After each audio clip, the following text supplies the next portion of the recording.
Hello दोस्तों, आप सभी के ढेर सारे कमेंट्स के बाद आखिरकार स्टोरी का नया पार्ट ऐड कर दिया गया है। स्वागत है आप सभी का हमारे इस विलेन मैनवा के नए चैप्टर में। आज की इस वीडियो में हम चैप्टर 185 से चैप्टर 200 तक की पूरी कहानी को कवर करेंगे। अगर आपने पिछली वीडियो नहीं देखी है तो मेरे चैनल पर जाकर उसे जरूर देख लीजिए, क्योंकि वहां चैप्टर 1 से चैप्टर 185 तक का फुल एक्सप्लेनेशन मौजूद है। और वीडियो शुरू करने से पहले अगर आपको वीडियो पसंद आए तो वीडियो को लाइक करना और चैनल को सब्सक्राइब करना मत भूलना। आपका एक लाइक और सब्सक्राइब हमें ऐसे ही शानदार वीडियो लाने के लिए प्रेरित करता है। तो बिना किसी देरी के चलिए शुरू करते हैं। पिछली वीडियो में हमने देखा था कि तियानशी ने लिन सान को तियानशी सिटी से निष्कासित कर दिया था। इसके बावजूद लिन सान ने कुछ नहीं कहा और चुपचाप वहां से आगे बढ़ गया था। अब आगे किन फेंग ये सब देखकर थक चुका था। उसे समझ नहीं आता था कि लिन जाइनी हर बार किस्मत के जाल से कैसे बच निकलती है। पहले उसने उसके छोटे भाई से रिश्ता तोड़ा, फिर सबके सामने लिन सान को निकाल दिया, और पहले भी कई मौके उसने खुद खो दिए थे। अब कहने को कुछ बचा ही नहीं था। लिन सान की आंखों में उदासी चमकी। उसने धीरे से कहा, तो फिर अलविदा, और मुड़कर अकेला चल पड़ा। क्या? लिन जाइनी की आंखें फैल गई। उसे विश्वास नहीं हुआ कि लिन सान सच में टियांगसन सिटी छोड़ देगा। वो उसके दूर जाते हुए पीछे को घूरती रह गई, फिर गुस्से से चिल्लाई, तुम समझते क्या हो? टियांगसन सिटी कोई ऐसी जगह है जहां जब चाहो आओ और जब चाहो चले जाओ। उसने तुरंत अपने शिष्यों को आदेश दिया, उसे रोको। लिन सान रुका। उसकी आवाज शांत थी, लेकिन उसमें बर्फ जैसी ठंडक थी। मुझे मजबूर मत करो। फिर उसने धीरे से कहा, मैं पहले स्वॉर्ड गॉड चेंगकोंग की विरासत का उत्तराधिकारी था। एक हादसे के बाद मैं टियांगसन सिटी का कैदी बन गया, इसीलिए वहां रुका रहा। मेरे लिए वो सिर्फ संसार को देखने का एक पड़ाव था। सच कहूं तो टियांगसन सिटी ने मेरी ज्यादा मदद नहीं की। मैं सिर्फ हमारी पहली मुलाकात की वजह से रुका हुआ था, लेकिन बदले में तुम लोगों ने मुझे बार बार विनाश की तरफ धकेला। लिन जाइनी ने तिरस्कार से कहा, लिन सान, तुम अभी भी सोचते हो कि हमें डरा सकते हो? उसके हिसाब से किन फेंग से लड़ने के बाद लिन सान बुरी तरह घायल था। अब उससे डरने की कोई वजह नहीं थी। लिन सान की आंखें अचानक तेज हो गई। तो फिर कोशिश करके देख लो। अगले ही पल उसके आसपास तलवार ऊर्जा लहराने लगी। टियांगसन सिटी के सभी शिष्य तुरंत सतर्क हो गए। उन्हें महसूस हो गया था कि अगर बात बढ़ी तो लड़ाई किसी भी क्षण शुरू हो सकती है। उधर टियांगसन सिटी के लोग अभी अकड़ में खड़े थे, मानो सचमुच खुद को कोई महान पवित्र संप्रदाय समझते हो। दोनों पक्षों के बीच माहौल इतना तनावपूर्ण हो चुका था कि किसी भी पल लड़ाई शुरू हो सकती थी। तभी किन फेंग की आवाज पूरे क्षेत्र में गूंज उठी।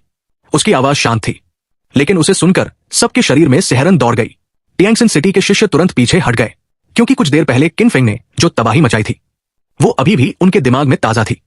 उसने अकेले हजारों योद्धाओं को दबा दिया था। यहां तक कि फेंग चेंग और लिन सान जैसे राक्षसी प्रतिभाशाली लोग भी उसके सामने टिक नहीं पाए।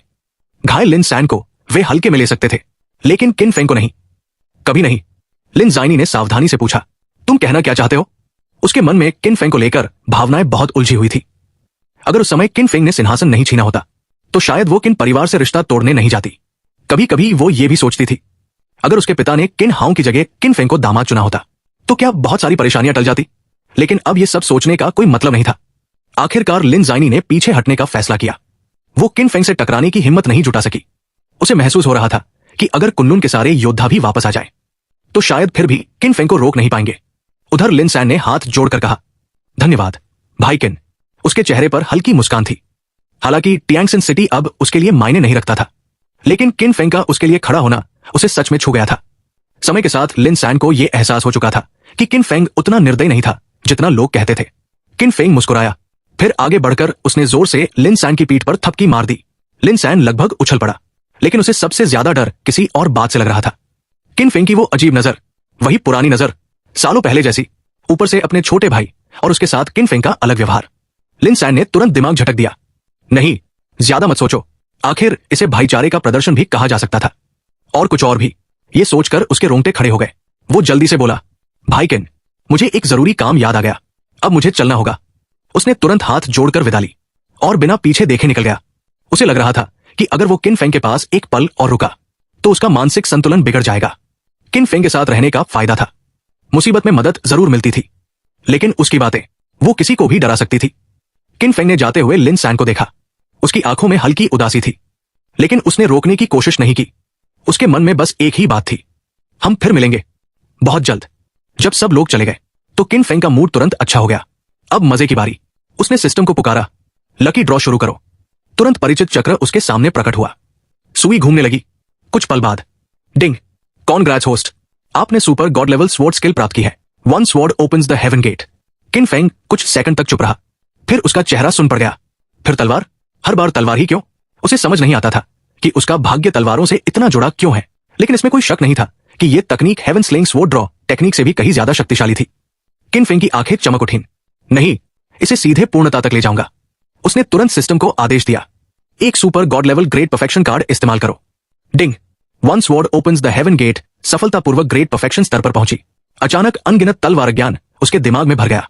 उसे महसूस हुआ मानो धरती फट रही हो, आसमान टूट रहा हो, और एक तलवार पूरे ब्रह्मांड को दो हिस्सों में बांट सकती हो।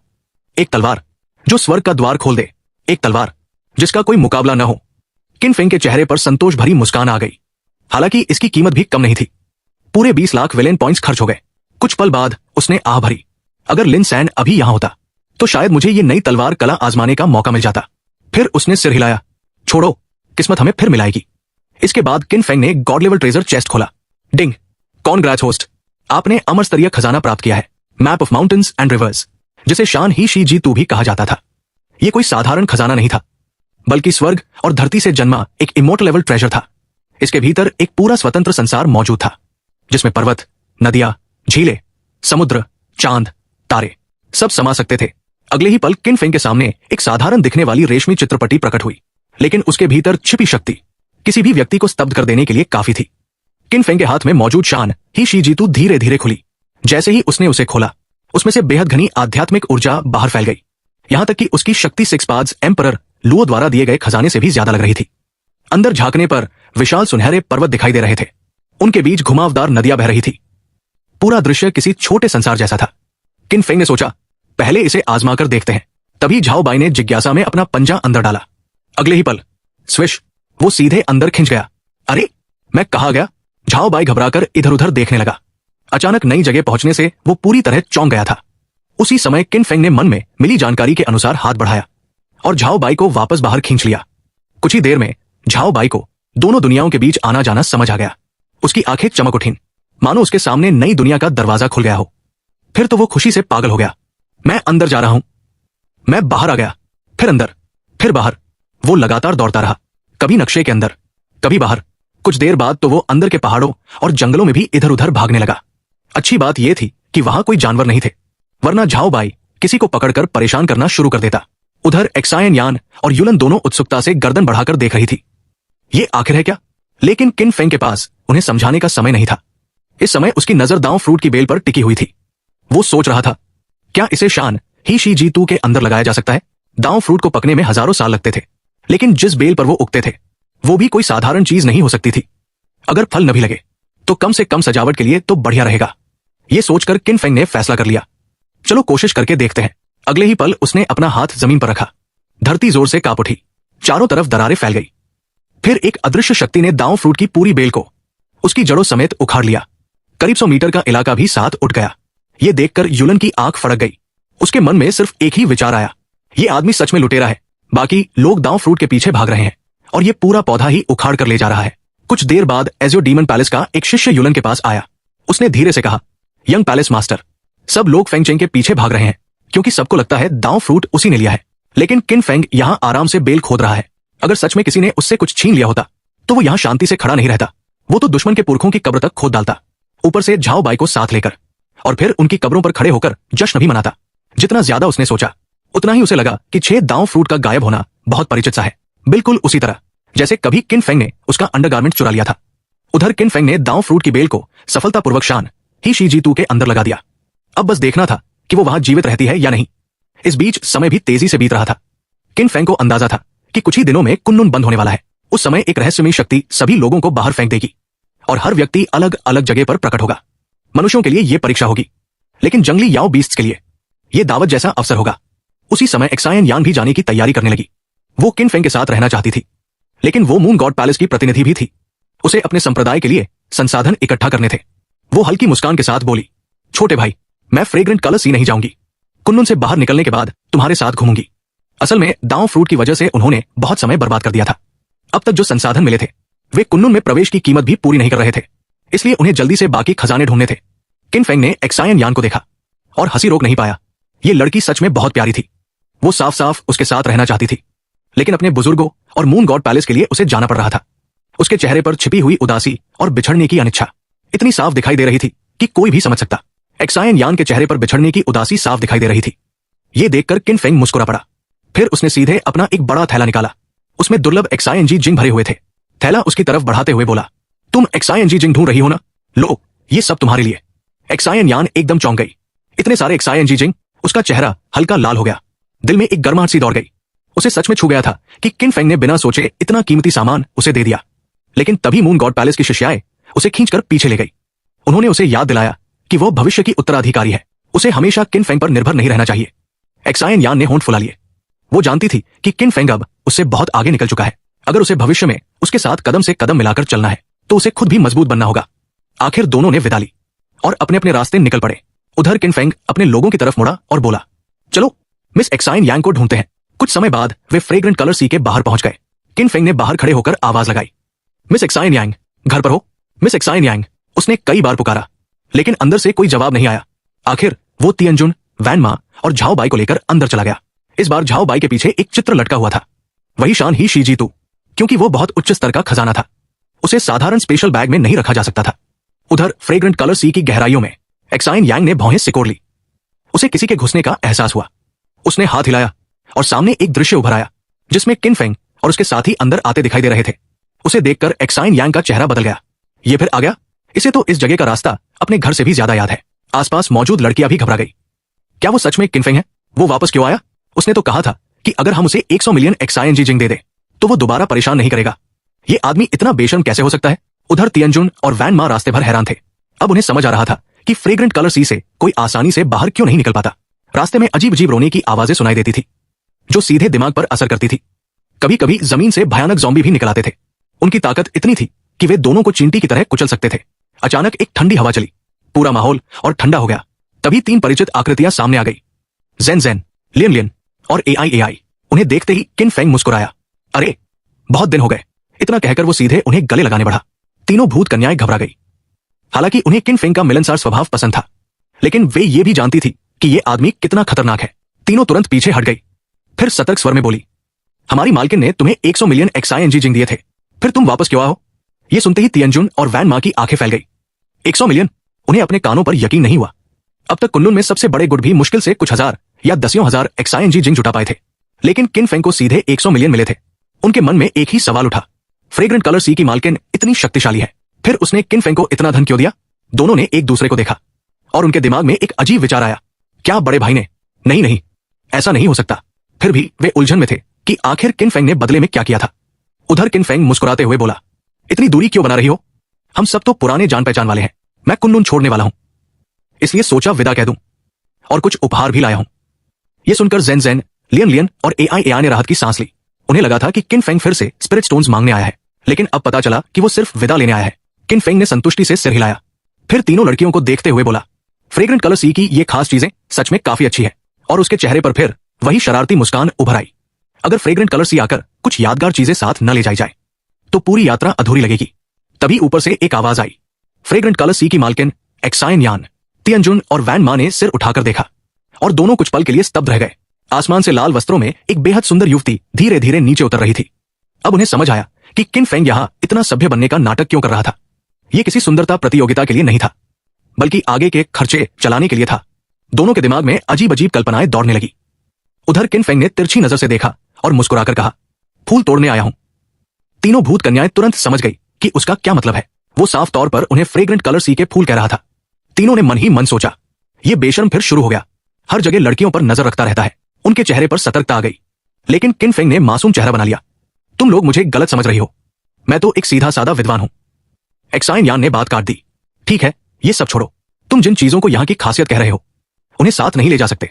फिर उसने समझाया, कुनलुन अब एक स्वतंत्र संसार बन चुका है। इसके अपने नियम है। तुम जैसे बाहरी लोग यहां ज्यादा समय नहीं रह सकते और हम यहां के लोग बाहर नहीं जा सकते। लेकिन किन फेंग ने तुरंत जवाब दिया, अगर मैं तुम्हें बाहर ले जा सकूं तो? एक्साइन यान ने बिना सोचे कहा, असंभव। उसे जरा भी विश्वास नहीं था। किन फेंग मुस्कुराया, फिर उसने ज़ाओ बाई की तरफ इशारा किया, अब तुम्हारी बारी। ज़ाओ बाई उत्साह से उछल पड़ा। उसने शान ही शी जीतू को हवा में उछाल दिया, फिर तेजी से मुद्राएं बनाने लगा। अचानक नक्शे के भीतर का संसार प्रकट हो गया। पहाड़, नदियां, सूरज, चांद, तारे और असीम आध्यात्मिक ऊर्जा, सब कुछ दिखाई देने लगा। एक्साइन यान का चेहरा बदल गया। वो अनायास बोल पड़ी, ये इमोर्टल लेवल ट्रेजर। उसकी आंखों में अविश्वास था। इतना दुर्लभ खजाना तो लॉन्ग ओशन जैसे भाग्यशाली लोगों के पास भी नहीं था। किन फेंग मुस्कुराया, अगर तुम लोग इसके अंदर रहो तो कुनलुन की निष्कासन शक्ति तुम्हें बाहर नहीं फेंक पाएगी और इसी तरह तुम बाहर जा सकती हो। फिर उसने नाटकीय अंदाज में कहा, लेडी एक्साइन यान, निश्चिंत रहो, मैं वचन देता हूं तुम सबको बाहर ले जाऊंगा। एक्साइन यान पूरी तरह उलझ गई। उधर जेन जेन, लियन लियन और एआई की आंखें चमक उठीं। क्या हम सच में बाहर जा सकती हैं? उनकी आवाज उत्साह से कांप रही थी। किन फेंग ने मुस्कुराकर कहा, तुम लोग तो हमेशा से बाहर जाना चाहती थी ना। बाहर की दुनिया बहुत बड़ी है, वहां आजादी है और बहुत सारे अच्छे लोग भी। तीनों लड़कियों ने जोर जोर से सिर हिलाया। उनकी आंखों में उम्मीद भर चुकी थी। हजारों सालों से वे इसी जगह में बंधी हुई थी, ना कहीं जा सकती थी, ना अपने जीवन में कोई बदलाव ला सकती थी। अब पहली बार उन्हें बाहर निकलने का मौका दिखाई दे रहा था। उनमें से एक बोली, अगर आप हमें बाहर ले जाए तो हम आपकी हर बात मानेंगे। फिर तीनों ने एक साथ एक्साइन यान की तरफ देखा। उनकी आंखों में विनती थी। वे चाहती थी कि उनकी मालकिन भी साथ चले, लेकिन एक्साइन यान ने धीरे से सिर हिला दिया। उसकी आंखों में उदासी थी, फिर भी उसका निर्णय अटल था। तुम लोग जाओ, मैं तुम्हें नहीं रोकूंगी, लेकिन मैं नहीं जा सकती, मुझे यही रहना होगा। मैं उसका इंतजार कर रही हूं। तीनों लड़कियां तुरंत बेचैन हो गई। अगर आप नहीं जाएंगी तो हम भी नहीं जाएंगी। उनका उत्तर बिल्कुल दृढ़ था। आजादी की चाहत अपनी जगह थी, लेकिन वे एक्साइन यान को अकेला छोड़कर नहीं जाना चाहती थी।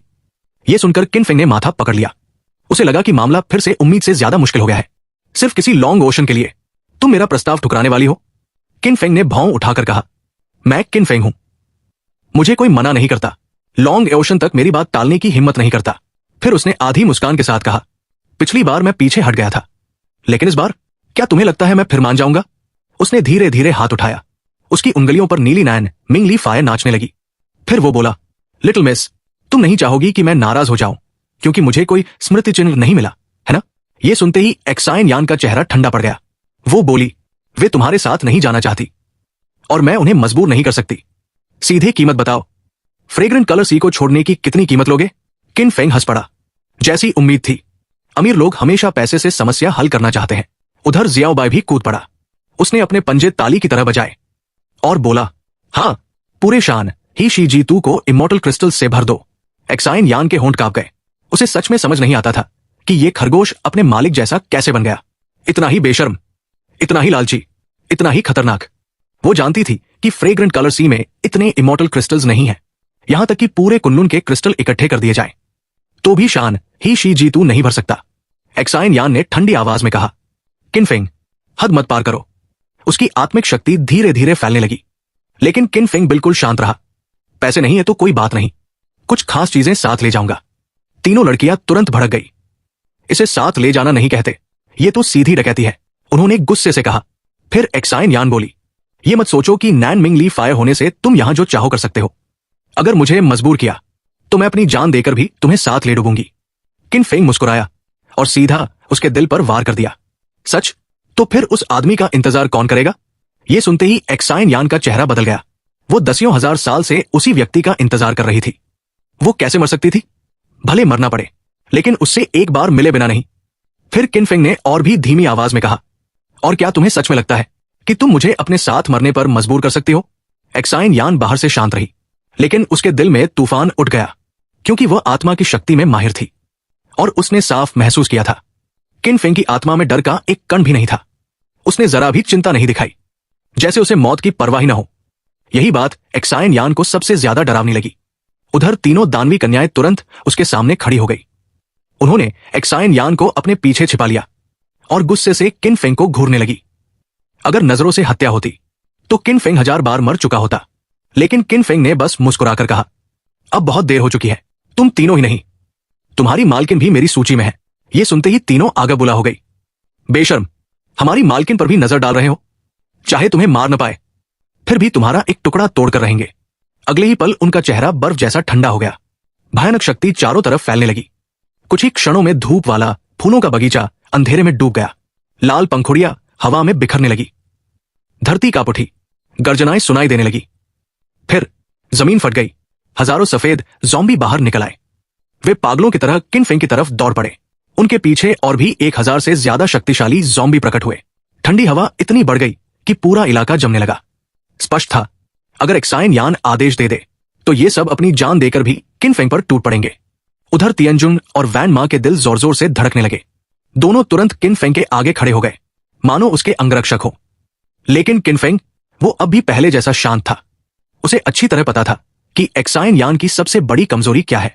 उसने हल्की मुस्कान के साथ कहा, लिटिल मिस, तुम नहीं चाहोगी कि ये सब लोग तुम्हारे लिए अपनी जान दे दे, है ना? ये सुनते ही एक्साइन यान का गुस्सा और बढ़ गया।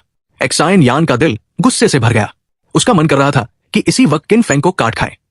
वो अब तक उस स्वर्ण कवच वाले व्यक्ति से भी नहीं मिली थी जिसका वो हजारों वर्षों से इंतजार कर रही थी। फिर भी आज उसे किन फेंग के सामने झुकना पड़ रहा था। लेकिन जैसा किन फेंग समझ चुका था, एक्साइन यान का स्वभाव बहुत नरम था। वो अपने कारण किसी और को मरते हुए नहीं देख सकती थी। यही उसकी सबसे बड़ी कमजोरी थी और उसी वजह से उसका मन फिर डगमगाने लगा। उधर किन फेंग ने आसमान की तरफ देखा और मन ही मन मुस्कुराया। भाई लॉन्ग ओशन, तुम्हारी पत्नी की देखभाल मैं कर रहा हूं, चिंता मत करो। आखिरकार एक्साइन यान ने गहरी सांस ली, मानो अपनी आखिरी जिद भी छोड़ दी हो। फिर धीरे से बोली, मैं तुम्हारे साथ चलूंगी। तीनों दानवी कन्याएं स्तब्ध रह गई। मिस, आप ऐसा क्यों कर रही है? सिर्फ इसलिए कि किन फेंग सोल अटैक से नहीं डरता और उसके पास नैन मिंगली फायर है, इसका मतलब यह नहीं कि हम लड़ नहीं सकते। उन्हें समझ नहीं आ रहा था कि एक्साइन यान इतना बड़ा समझौता क्यों कर रही है। लेकिन सच तो यह था कि एक्साइन यान हार मान चुकी थी। उसी समय सिस्टम की आवाज गूंजी, डिंग, कॉन्ग्रेट्स होस्ट, चोजन वन की अनुपस्थिति में उसकी स्त्री से सफलतापूर्वक छेड़छाड़ करने पर 200,000 विलेन पॉइंट्स प्राप्त हुए। डिंग, कॉन्ग्रेट्स होस्ट, चोजन वन की प्रेमिका को दबाव में लाने पर 200,000 विलेन पॉइंट्स प्राप्त हुए। डिंग, कॉन्ग्रेट्स होस्ट, चोजन वन की अनुपस्थिति में उसकी प्रेमिका की देखभाल करने पर 500,000 विलेन पॉइंट्स प्राप्त हुए। यह सुनकर किन फेंग के चेहरे पर चौड़ी मुस्कान फैल गई। उसे ऐसे संत स्वभाव वाली लड़कियां सच में पसंद थी, क्योंकि वे हमेशा दूसरों को बचाने के बारे में सोचती थी, अपनी कुर्बानी देकर भी, और इसी वजह से वे अंत में समझौता करने पर मजबूर हो जाती थी। किन फेंग के हिसाब से ऐसे लोगों से निपटना आसान था, कम से कम उन पागल नायकों से तो आसान जो मरने मारने पर उतर आते थे। कुछ देर बाद एक्साइन यान ने ठंडी आवाज में कहा, मैं तुम्हारे साथ जा सकती हूं, लेकिन एक शर्त है। कुनलुन से बाहर जाने के बाद तुम इन्हें आजाद कर दोगे, इन्हें अपनी जिंदगी जीने दोगे। किन फेंग ने बिना झिझक जवाब दिया, मुझे सिर्फ मिस एक्साइन यान में दिलचस्पी है। यह सुनकर एक्साइन यान का चेहरा और काला पड़ गया। वो तुरंत दूसरी तरफ मुड़ गई। अब उसका मन नहीं था कि किन फेंग की तरफ एक बार भी देखे। उसे लगा ये आदमी हर सीमा पार कर चुका है। उसने ज़ॉम्बियों और भूत कन्याओं की जान का इस्तेमाल करके उसे मजबूर किया था। अब उसके मन में बस एक उम्मीद थी कि एक दिन लॉन्ग ओशन लौटे और उसकी मजबूरी समझे। उधर किन फेंग ने ज़ाओबाई की तरफ देखा, काम शुरू करो। अब जब एक्साइन यान मान चुकी थी तो 10,000 ज़ॉम्बियों ने भी विरोध नहीं किया। ज़ियाओबाई खुशी खुशी फ्रेग्रेंट कलर सी के सारे कीमती फेंग शुई ट्रेजर्स उठाने लगा और एक एक करके शान ही शी जीतू के अंदर डालने लगा।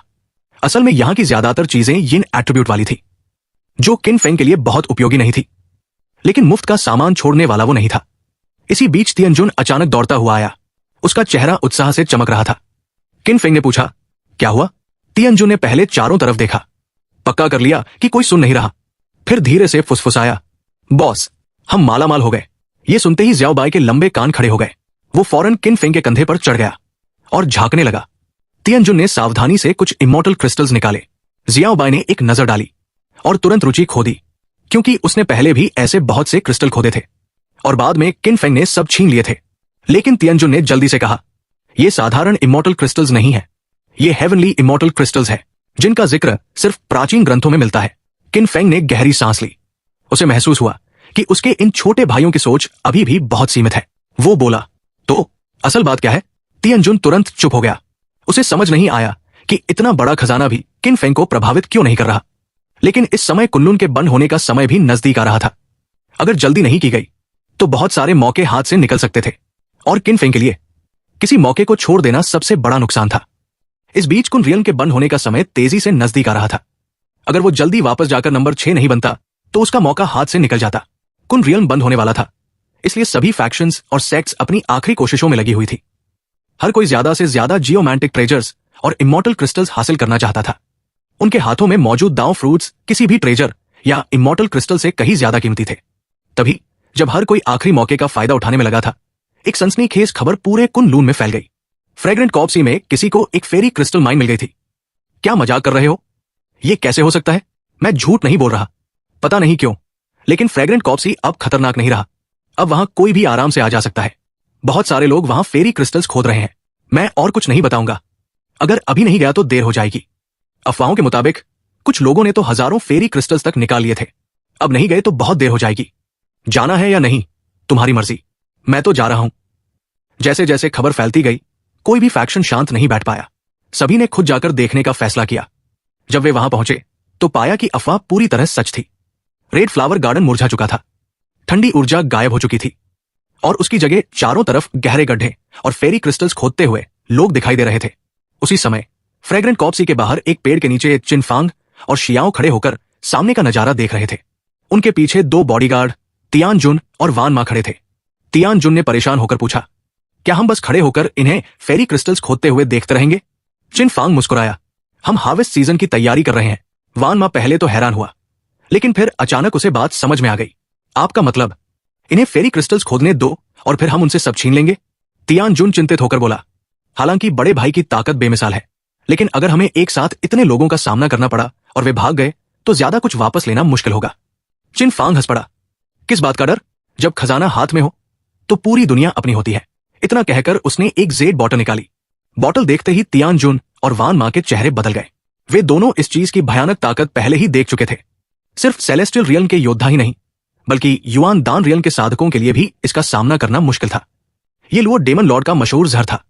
एक बार कोई इसकी चपेट में आ जाता तो वो सीधे चिनफांग की फसल बन जाता। दोनों को अचानक चिनफांग की पूरी योजना समझ में आ गई। फेरी क्रिस्टल्स तो सिर्फ चारा थे, कुन रियल्म बंद होने वाला था। सभी फैक्शंस पहले ही ढेर सारे ट्रेजर्स जमा कर चुकी थी। अब वे खुद चिनफांग के जाल में फंसने वाले शिकार थे। चिनफांग आत्मविश्वास से बोला, सिर्फ वे फेरी क्रिस्टल्स ही नहीं जो उन्होंने अभी निकाले हैं, बल्कि कुन लून में मिले बाकी सारे ट्रेजर्स भी हमारे होंगे। इमॉर्टल क्रिस्टल्स का लालच ऐसा है कि कोई उसका विरोध नहीं कर सकता। फिर उसने गर्व से कहा, जब से मुझे लुओ डेमन लॉर्ड का फॉर्मूला मिला है, मैं 1000 लीटर से ज्यादा तैयार कर चुका हूं। लाखों लोगों के लिए भी ये काफी है, और अगर कम पड़ गया तो पिग्गी गॉन वाइल्ड भी मौजूद है। ये सुनकर तियान जुन और वान मा ने घबराकर लार निगली और तुरंत उसके सामने घुटनों पर बैठ गए। उसी समय अचानक एक डरी हुई आवाज गूंज उठी, तुम लोग कौन हो? क्या चाहते हो? चिनफांग के कान फड़के। उसने मुड़कर देखा तो कुछ आदमी झाड़ियों से निकलकर एक खूबसूरत लड़की को घेर चुके थे। उनमें से एक हंसते हुए बोला, बॉस, आपकी तरकीब कमाल की है। सब लोग अभी फ्रेग्रेंट कॉप्सी में फेरी क्रिस्टल्स खोदने में लगे हैं और हम रास्ते में घात लगाकर उन्हें लूट रहे हैं। कुन रियल्म बंद होने वाला है। सभी लोग मोटे शिकार बन चुके हैं। अब हमारी मौत शुरू होगी। फिर उसने लड़की की तरफ देखते हुए कहा, क्या देख रही हो? जल्दी से अपने सारे सामान निकाल दो, वरना मुझे दोष मत देना। ये सुनते ही चिनफांग आग बुला हो गया, मेरे शिकार को लूट रहे हो? उसने इतनी मेहनत से पूरा खेल सजाया था और ये लोग बीच में आकर हिस्सा काटने लगे थे। वो हल्के से एक टहनी पर कदम रखकर हवा में उछला और बड़ी खूबसूरती से लड़की के सामने उतर गया। डरो मत छोटी बहन, मैं इन डाकुओं को संभालता हूं। अचानक उसके सामने किसी को देखकर डाकू भी चौंक गए। उन्होंने तुरंत हथियार निकाल लिए। हालांकि चिनफांग की कल्टिवेशन सिर्फ एंट्री दाओ रियल्म की चौथी लेयर लग रही थी, लेकिन उसका ऑरा बेहद अलग था। वो ऐसी तलवार जैसा दिख रहा था जो अभी म्यान में है, लेकिन निकलते ही दुनिया हिला देगी। तभी किसी ने धीरे से कहा, वो चिनफांग है। ये सुनते ही सभी डाकुओं के चेहरे उड़ गए। चिनफांग अब तक काफी मशहूर हो चुका था। गंभीर चेहरा बनाकर उसने कहा, तुम लोगों के हाथ पैर सही सलामत है। खुद ट्रेजर क्यों नहीं ढूंढते? दूसरों को लूटना ही आता है। जानते हो, ये बिल्कुल ओल्ड 6 वाली हरकत है। उसकी बात सुनकर तियान जुन और वान मा लगभग पेड़ से गिर पड़े। पूरे कुन रियल में अगर सबसे बड़ा ओल्ड 6 कोई था तो वो खुद चिनफांग ही था, लेकिन फिर भी वो दूसरों को डांट रहा था। शर्म से दोनों का सिर झुक गया। डाकुओं का लीडर भी समझदार निकला। उसने तुरंत पीछे हटने का आदेश दिया। उसके हिसाब से चिनफांग से भिड़ना बेवकूफी थी। झाड़ियों में छिपकर ओल्ड 6 बने रहना ज्यादा सुरक्षित था, लेकिन चिनफांग ने उन्हें जाने नहीं दिया। उसकी आंखें तेज हो गई। कपड़े बिना हवा के भी लहराने लगे। वो चट्टान पर खिले बर्फीले कमल की तरह खड़ा था और उसके शरीर से भयानक स्वॉर्ड इंटेंट निकल रही थी। अगले ही पल अनगिनत स्वॉर्ड बीम्स आसमान में चमक उठी। डाकुओं के चेहरे सफेद पड़ गए। उन्हें लगा मौत सीधे उनकी तरफ बढ़ रही है, लेकिन तभी एक काली परछाई बिजली की रफ्तार से वहां से गुजरी। ठंडी ब्लेड की चमक दिखाई दी और अगले ही पल सभी डाकुओं की गर्दन पर खून की लकीर उभर आई। चिनफांग का मूड तुरंत खराब हो गया। वो हीरो बनकर एक्सपीरियंस पॉइंट्स कमाने वाला था, लेकिन किसी ने बीच में ही उसका शिकार छीन लिया। उसने सामने देखा, एक लंबा चौड़ा आदमी, बिल्कुल भावहीन चेहरा, हाथ में विशाल ग्रेट स्वॉर्ड लिए खड़ा था। वो यान यू ट्राइब का यंग चीफ्टन था, अपनी जेनरेशन का सबसे ताकतवर वॉरियर। उसकी स्वॉर्ड स्किल्स लेजेंडरी थी, लेकिन वो बेहद कम बोलने वाला इंसान था। उसी समय वो लड़की टैन टियान चमकती आंखों से चिनफांग को देखने लगी। मेरा नाम टैन टियान है, आपने मेरी जान बचाई। फिर वो शर्माते हुए बोली, हमारे ग्रेट डेजर्ट की परंपरा के मुताबिक जिसने मेरी जान बचाई, मुझे उससे शादी करनी होगी।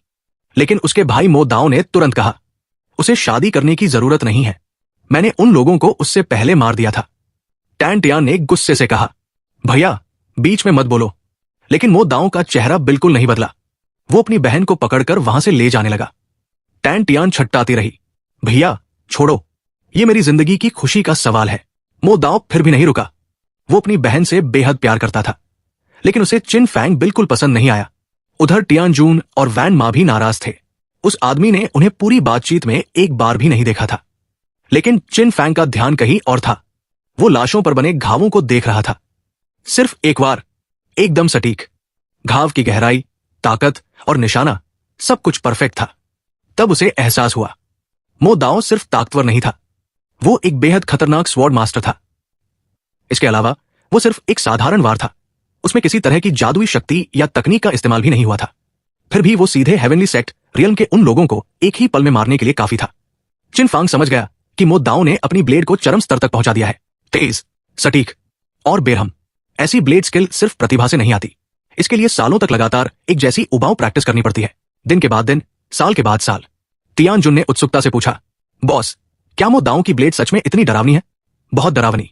चिन फांग ने दूर जाते हुए मो दाओ की पीठ को देखते हुए जवाब दिया, अगर हम दोनों एक जैसी परिस्थितियों में लड़े, सिर्फ साधारण मूव्स का इस्तेमाल करें, तो उसका एक ब्लेड वार और मेरा एक तलवार वार, मैं निश्चित रूप से हार जाऊंगा। यह सुनकर तियान जुन और वान मा का गला सूख गया। मो दाओ के बारे में उनका डर और बढ़ गया। लेकिन तभी उन्होंने पूछा, लेकिन बॉस क्या आप सच में उससे लड़ते समय साधारण तलवार चलाएंगे? नहीं, चिन फांग ने तुरंत जवाब दिया। फिर उसने शियाओ यी की तरफ देखा, और तुम? शियाओ यी ने गंभीर चेहरे से कहा, बिल्कुल नहीं, बॉस कभी भी किसी लड़ाई में साधारण तलवार कला का इस्तेमाल नहीं करेंगे। अगले ही पल चिन फांग और शियाओ यी दोनों के चेहरे पर वही शरारती मुस्कान आ गई। उनकी वो खतरनाक मुस्कान देखकर ऐसा लगता था जैसे कोई नया शिकार फंसने वाला हो। उधर प्रिंसेस नानफांग का मूड पहली बार बेहतर हुआ था। चिन फांग नाम के उस राक्षस के हाथों बुरी तरह हारने के बाद उसे लगने लगा था कि ग्रेट शिया का भविष्य अंधकारमय हो चुका है। उसे लग रहा था कि अब सिर्फ पतन ही बाकी है। लेकिन किसे पता था कि किस्मत अचानक पलट जाएगी। किसी ने इमॉर्टल क्रिस्टल माइन की खबर लीक कर दी थी। सौभाग्य से वो बचे हुए हेवनली सेक्ट के शिष्यों को इकट्ठा करने में सफल हो गई थी। अब उसे बस इतना करना था कि कुन रियल्म बंद होने से पहले जितने ज्यादा इमॉर्टल क्रिस्टल्स मिल सके उतने निकाल लिए जाएं। अगर ऐसा हो गया तो ग्रेट जिया डायनेस्टी के पास अभी भी उम्मीद बाकी रहेगी और वापस लौटने पर उसे सजा भी नहीं मिलेगी। प्रिंसेस नानफांग की आंखों में पहले कभी न दिखी ऐसी दृढ़ता चमक उठी। उसने फैसला कर लिया, वो न सोएगी न आराम करेगी। कुन रियल्म बंद होने तक लगातार खुदाई करती रहेगी, चाहे कितना भी कठिन क्यों न हो, क्योंकि इस बार वो किसी और के लिए नहीं बल्कि अपने भविष्य के लिए मेहनत कर रही थी। उसी समय हेवनली हार्ट सिटी की लिन शिंगर भी वहां पहुंच गई। समुद्री व्यापारियों की वो खूबसूरत युवती इमॉर्टल क्रिस्टल माइन को देखते ही समझ गई कि ये बिल्कुल वही जगह है जिसके बारे में लिन सान जानता था। अगर लिन सान ने पहले ही उसे इस खदान का पता बता दिया होता तो हेवनली हार्ट सिटी को यहां बाकी सभी लोगों के साथ प्रतिस्पर्धा नहीं करनी पड़ती। लेकिन अफसोस, लिन सान ने जानकारी देने के बजाय कुंवारा रहना ज्यादा पसंद किया। लिन शिंगर ने दांत पीसते हुए कहा, लिन सान बस इंतजार करो, इसका हिसाब मैं तुमसे जरूर लूंगी। इतना कहकर वो अपने शिष्यों को लेकर खुदाई शुरू करने चली गई। ऊपर खड़ा चिन फांग नीचे मौजूद हजारों लोगों को जान लगाकर काम करते हुए देख रहा था। उसके चेहरे पर संतुष्टि साफ दिखाई दे रही थी। उसकी नजर में ये सभी लोग उसके मेहनती कर्मचारी थे, ऐसे कर्मचारी जो बिना वेतन लिए ओवरटाइम कर रहे थे और शिकायत भी नहीं कर रहे थे। भला ऐसा कौन सा बॉस होगा जिसे ऐसे कर्मचारी पसंद नहीं आएंगे? अचानक उसकी नजर एक परिचित चेहरे पर पड़ी। अरे, ये तो मेरी प्यारी यूलान है। चिन फांग हैरान रह गया, ये फिर से मेरे जाल में कैसे फंस गई? फिर उसने मासूम चेहरा बनाकर कहा, इस बार तो सच में मेरा कोई दोष नहीं है। उधर नीचे खड़ी यूलान को अचानक बहुत बुरा एहसास होने लगा। उसे समझ नहीं आ रहा था कि आखिर ऐसा क्यों महसूस हो रहा है। कुछ देर बाद चिन फांग ने कहा, तुम दोनों बाहर निगरानी रखो। वो शियाओ यी को साथ लेकर शाने शीजितू के अंदर चला गया और तियान जुन तथा वान मा को बाहर पहरा देने का आदेश दे दिया। लेकिन जैसे ही वो अंदर पहुंचा, एक भयानक ठंडी लहर उसके शरीर से टकराई। ऐसा लगा जैसे बर्फीली हवा का पहाड़ उस पर गिर पड़ा हो। दूर उसे शिन यान दिखाई दी। वो अपनी फू कॉफिन को केंद्र बनाकर कुछ तैयार कर रही थी। शाने शीजितू के भीतर मौजूद सारी लिंगची को खींचकर वो इस जगह को एक और भयानक सुगंधित मृत सागर में बदलने की कोशिश कर रही थी। ये दृश्य देखते ही चिन फांग का चेहरा गंभीर हो गया। उसे ये उदास और डरावना माहौल बिल्कुल पसंद नहीं था। उसने तुरंत अपने मन से शाने शीजितू को नियंत्रित किया। आखिर इस दुनिया का मालिक वही था। यहां वह किसी देवता से कम नहीं था। सिर्फ एक विचार से वो नदियों और पहाड़ों की दिशा बदल सकता था। सिर्फ एक विचार से चांद और तारों को नियंत्रित कर सकता था। और इसी तरह इस दुनिया के अंदर मौजूद कोई भी जीव, चाहे वो कितना भी शक्तिशाली क्यों न हो, एक विचार से बाहर निकाला जा सकता था या फिर एक विचार से दबाया जा सकता था। यहां तक कि अगर सामने पूरी ज़ॉम्बी सेना भी खड़ी हो तो भी इस दुनिया में अंतिम फैसला सिर्फ चिन फांग का ही चलता था। हालांकि ज़ॉम्बीज और घोस्ट लेडीज की कल्टीवेशन उससे कहीं ज्यादा थी, लेकिन नेमलेस डिवाइन फायर और शाने शीजितू की मदद से चिन फांग उन्हें आसानी से पिघला सकता था। शिन यान गुस्से से कांप उठी। चिन फांग, तुमने मुझे फिर धोखा दिया। उसे इस आदमी से सबसे ज्यादा नफरत थी। चिन फांग ने कंधे उचकाए। मैंने तुम्हें कब धोखा दिया? यह सच है कि मैं शाने शीजितू को कंट्रोल कर सकता हूं, और मैंने वादा भी किया था कि अगर तुम मेरे साथ बाहर आओगी तो मैं ज़ॉम्बीज और घोस्ट लेडीज को आजाद कर दूंगा। शिन यान ने शक भरी नजरों से उसे देखा। तुम सच में इन्हें आजाद कर दोगे? चिन फांग ने सज्जन बनने का नाटक करते हुए कहा। बिल्कुल, मैं एक नेक और ईमानदार इंसान हूं। जिसे आजादी चाहिए वो हाथ उठाकर नाम लिखवा सकता है। ये सुनते ही हजारों ज़ॉम्बीज और घोस्ट लेडीज के चेहरे खुशी से चमक उठे। आखिर हर कोई आजादी चाहता था। लेकिन जैसे ही वे हाथ उठाने वाले थे, चिन फांग के शरीर से भयानक अग्नियाभा फूट पड़ी। सभी के हाथ तुरंत नीचे आ गए। आजादी अच्छी चीज थी, लेकिन जिंदा रहना उससे भी ज्यादा जरूरी था। वे पहले ही एक बार मर चुके थे, दूसरी बार मरने का जोखिम कोई नहीं लेना चाहता था। शिन यान दांत पीसते हुए बोली, तुम कितने घटिया इंसान हो। चिन फांग ने मासूम चेहरा बनाया। गलत मत समझो, इतनी ठंडी और उदास जगह में एक जीवित इंसान का आग जलाकर खुद को गर्म रखना बिल्कुल स्वाभाविक है। फिर उसने चारों तरफ देखा और भावुक आवाज में बोला, वाह। किसी ने हाथ नहीं उठाया। मुझे उम्मीद नहीं थी कि तुम लोग मुझसे इतना प्यार करते हो। हम सिर्फ कुछ ही बार मिले हैं और फिर भी तुम मुझे छोड़कर नहीं जाना चाहते। इससे साबित होता है कि तुम लोग मेरे चरित्र पर कितना भरोसा करते हो। चूंकि तुम मुझ पर इतना भरोसा करते हो, इसलिए मैं मजबूरी में तुम्हारी जान की जिम्मेदारी ले लेता हूं। शिन यान लगभग खून थूकने वाली थी। अब जाकर उसे समझ आया कि चिन फांग शुरू से क्या चाहता था। बाहर निकलने और आजादी देने का वादा सब सिर्फ एक जाल था। उसका असली मकसद सिर्फ यहां के संसाधन नहीं थे। वो पूरी फ्रैग्रेंट कॉप्सी की ताकत पर कब्जा करना चाहता था। उसे लगा था कि वो सबकी आजादी के बदले सौदा कर सकती है, लेकिन असल में वही इस्तेमाल हो गई। हजारों ज़ॉम्बीज और घोस्ट लेडीज ने निराश होकर आह भरी। आखिरकार उन्होंने अपनी किस्मत स्वीकार कर ली। 3 खूबसूरत घोस्ट गर्ल्स बेचारगी भरे चेहरे बनाकर बोली, मास्टर, अब हमारी जान आपकी जिम्मेदारी है। कृपया हमारा ख्याल रखिए। उनकी एक्टिंग इतनी असली लग रही थी कि अगर चिन फांग ने उनकी आत्मिक शक्ति का डरावना हमला पहले न देखा होता तो शायद वह भी धोखा खा जाता। लेकिन अब वो अच्छी तरह जानता था कि ये लड़कियां बिल्कुल मासूम नहीं थी। जब सभी ने अपनी लाइफ सेविंग चार्म्स उसके हवाले कर दिए, चिन फांग अपनी मशहूर विलेन वाली हंसी रोक नहीं पाया। अब उसके पास हजारों ज़ॉम्बीज और घोस्ट लेडीज की सेना थी। भविष्य में कोई भी उस पर आसानी से चिल्लाने की हिम्मत नहीं करेगा। तभी सिस्टम की आवाज गूंजी, बधाई हो होस्ट, आपने स्वर्ग के चुने हुए व्यक्ति की प्रेमिका को अपने साथ ले जाकर उसे सफलतापूर्वक बेवकूफ बनाया है। आपको 5 लाख विलेन पॉइंट्स प्राप्त हुए हैं। चिन फांग के होठों पर वही घटिया सी मुस्कान आ गई। फिर उसने अपने शरीर पर मौजूद जेड चार्म को उत्सुकता से देखा। उसमें एक अजीब ऊर्जा मौजूद थी। अगर ज़ॉम्बीज और घोस्ट लेडीज के ये चार्म नष्ट हो जाएं, तो वे धुएं की तरह गायब हो जाएंगी। लेकिन अगर चार्म सुरक्षित रहे तो वे दोबारा जन्म भी ले सकती थी। तभी अचानक चिन फांग के शरीर की ऊर्जा अपनी सीमा तक पहुंच गई। अगले ही पल धमाका, उसकी कल्टीवेशन में सफलतापूर्वक ब्रेक थ्रू हो गया। शाने शीजितू के भीतर मौजूद लिंची समुद्री लहरों की तरह उसकी तरफ उमड़ पड़ी। दूर खड़ी घोस्ट लेडीज उसे लालच भरी नजरों से घूर रही थी। उनकी सोच बहुत सरल थी। उन्हें फर्क नहीं पड़ता था कि चिन फांग में क्या बदलाव आया। उन्हें सिर्फ इतना पता था कि ब्रेक थ्रू के बाद उसके शरीर से निकलने वाली यांग ऊर्जा कई गुना बढ़ गई थी और ये उनके लिए बेहद आकर्षक थी। शियाओ यी तुरंत उनके सामने आकर खड़ा हो गया। उसने चेतावनी के तौर पर आग की लपटें छोड़ते हुए कहा, दूरी बनाकर रखो। चिन फांग ने लंबी सांस छोड़ी और सिस्टम खोल लिया। Golden core exchange. सिस्टम बोला, बधाई हो होस्ट, 6 लाख विलेन पॉइंट्स खर्च करके आपने सफलतापूर्वक एक गोल्डन कोर प्राप्त किया है। आपकी नींव और अधिक मजबूत हो गई है।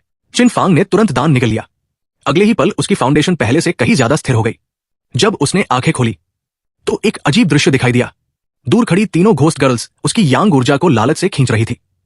शियाओ यी की आग से डरकर वे 100 मीटर दूर खड़ी थी, लेकिन चिन फांग की यांग ऊर्जा इतनी प्रबल थी कि इतनी दूरी से भी वे उसे सोख पा रही थी। तीनों बेहद संतुष्ट दिख रही थी। उनका कहना था कि उन्होंने अपने पूरे जीवन में कभी इतनी यांग ऊर्जा महसूस नहीं की थी। हजारों साल की कल्टीवेशन होने के बावजूद वे फ्रैग्रेंट कॉप्सी में कैद थी। उन्हें कभी कभार एक सांस भर यांग ऊर्जा मिल जाए, वही बहुत बड़ी बात होती थी। उसी समय कॉफिन के पास बैठी शिन यान ने अपनी पतली उंगलियां उठाई। उसने हल्के से फूंक मारी। उसकी उंगलियों से चमकते हुए प्रकाश कण निकले और पहाड़ों नदियों को पार करते हुए शाने शीजितू के प्रवेश द्वार की तरफ उड़ने लगे। ये देखकर चिन फांग की भौहें सिकुड़ गई। उसे अंदाजा नहीं था कि वो क्या कर रही है, लेकिन उसे शक हुआ कि शायद वो लॉन्ग अवसान के लिए कोई संदेश भेज रही है। बिना देर किए उसने पूरे शाने शीजितू को बंद कर दिया। चमकते हुए वे कण उसी पल रुक गए। साथ ही एक भयानक आग की लपट उठी और संदेश पूरी तरह नष्ट हो गया। सिस्टम फिर बोला, बधाई हो होस्ट, आपने स्वर्ग के चुने हुए व्यक्ति की प्रेमिका की देखभाल करने का झांसा देकर उसे फिर बेवकूफ बनाया है। आपको 10,000 विलेन पॉइंट्स प्राप्त हुए हैं। अब चिन फांग पूरी तरह समझ गया। वो सच में लॉन्ग अवसान को संदेश भेज रही थी। ये देखकर उसके दिमाग में पैसे कमाने का नया तरीका आ गया। उसने मन ही मन फैसला किया कि शिन यान के लिए एक कांस्य गौरैया महल बनवाएगा। उधर शिन यान गुस्से से उसे घूर रही थी। उसे उम्मीद नहीं थी कि उसका संदेश भी रोका जाएगा, लेकिन अब उसके पास कुछ करने का तरीका नहीं था। उसके ज़ॉम्बीज और घोस्ट लेडीज सब चिन फांग के कब्जे में जा चुके थे। आखिरकार वो गुस्से में अपनी कॉफिन के अंदर चली गई और ध्यान लगाने बैठ गई। वो उससे नफरत करती थी, लेकिन उसे रोक भी नहीं सकती थी। उसी समय बाहर तियान जुन बेचैन होकर बोला, बॉस, हम किस बात का इंतजार कर रहे हैं? अभी हमला कर सकते हैं। वान मा ने भी तुरंत सहमति में सिर हिलाया, लेकिन अगले ही पल चटाक, चिन फांग ने तियान जुन के सिर पर थप्पड़ मार दिया। डिटेल्स ही सफलता और असफलता का फैसला करती है। अभी सभी लोग सबसे ज्यादा सतर्क है। यहाँ हजारों एलिट मौजूद है। ये सभी कुनरियन की कठिन परीक्षाओं से बचकर निकले हैं। अगर जरा सी भी हलचल हुई तो हमारी योजना खत्म हो जाएगी। भले ही हम जहर इस्तेमाल करें, वे समय रहते प्रतिक्रिया दे सकते हैं और हमें नहीं पता कि जहर पहले असर करेगा या वे पहले भागेंगे। तियान जुन और वान मा दंग रह गए। उन्हें उम्मीद नहीं थी कि चिन फांग इतनी बारीकी से सोचता है। तो अब क्या करें? शियाओ यी ने तुरंत अपनी नोटबुक निकाल ली। चिन फांग प्रोफेशनल अंदाज में बोला, हमें इंतजार करना होगा जब तक वे आपस में लड़ना शुरू नहीं कर देते। जब उनका ध्यान दुश्मनों पर होगा तब वे आसपास की चीजों पर ध्यान नहीं दे पाएंगे। युद्ध की आवाजें बाकी शोर को भी दबा देंगी। जब तक किसी को जहर का पता चलेगा और वो भागने की कोशिश करेगा, तब तक बहुत देर हो चुकी होगी। फिर उसने गंभीर स्वर में कहा, याद रखो, अगर सफलता की संभावना 99.999% भी हो, फिर भी जोखिम नहीं लेना चाहिए। हर छोटी से छोटी बात पर विचार करो और तभी कार्रवाई करो जब सफलता 100% निश्चित हो। शियाओ यी ने तुरंत ताली बजाई। उसकी आंखों में प्रशंसा भर गई। फिर उसने 35 डिग्री झुककर श्रद्धा से प्रणाम किया। चिन फांग उसकी इस प्रतिक्रिया से बेहद खुश हुआ। उसने प्यार से शियाओ यी के सिर पर हाथ फेरा और सिस्टम से एक गाजर निकालकर उसे दे दी। शियाओ यी खुशी से बोला, मुझे मास्टर सबसे ज्यादा पसंद है। शियाओ यी खुशी से उछल पड़ा।